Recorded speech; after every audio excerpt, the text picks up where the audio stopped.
खिस्सा कहेला कितना पढ़बू लिखबू तो बनी हो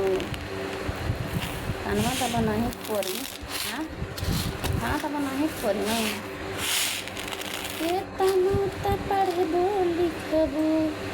केतना तो पढ़बू लिखबू करबू नौकरिया तब भी सोना बेटी खाना बनावे के परी सोना खाना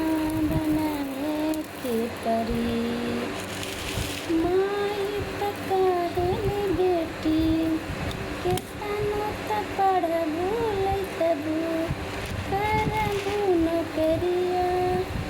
त खाना बनावे के परी बनावे के परी ना। केतना त पढ़बू लिखबू करबू नौकरिया त खाना बनावे के परी ना। खाना बनावे के परी ना चूल्हा जरावे के परी ना।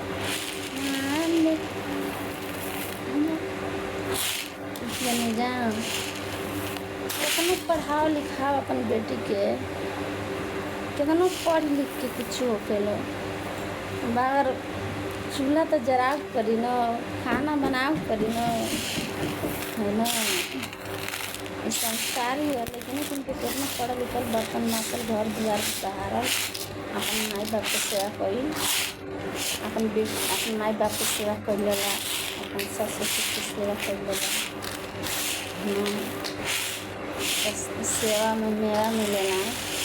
ऐसे मत मिले सेवा करो उनके तो बढ़िया है ना।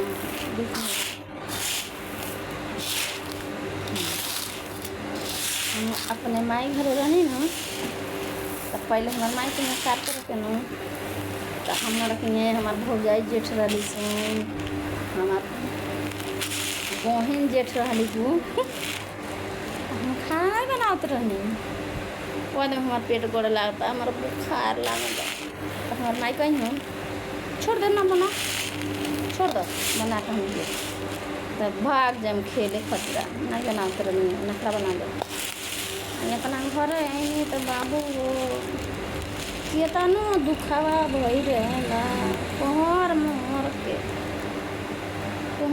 के घर बाहर बर्तन मास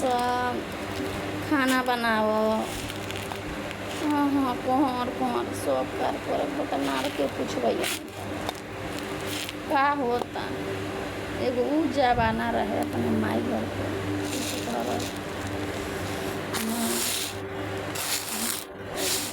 एगो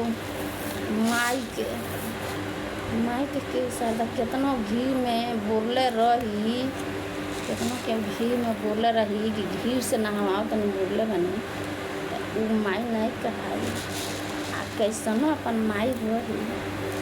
तो जा हुआ आदमी कहला हमार माई ना दी दोस्त लोग ने बताया जैसा ही कहते कि जरूर कमेंट में लिख के बताएंगे कि इतना माई के अपना माई देखो माई ऐसा चीज़ बनो कि दुनिया में माई क्यों ना ये थी कोनो बात रहे कोनो आफत को बनो विपत पड़ता तब कहता अरे माई कहल जाता दूसर नहीं कहल जाता कोनो लेकर ना अपन माई एगो माई होली देवता माई होली आ एगो अपन माई होली दुनिया में आ एगो धरती माई होली ये लोग के आगे केहू एथी नहीं बाटे न धरती माई अगर अनाज ना रही न तो पेट में न पड़े तो कितना केहू घूम एथी करे न चलो हम चलो घूमा जाए तो नहीं लिख लगी चले माई पेट में नहीं पड़ी एगो माई होली कहूँ से आवेली तो अपन माई बेटी के देखेली तो कहली अरे हमारी बेटी क्या गई एगो ऊ माई होली।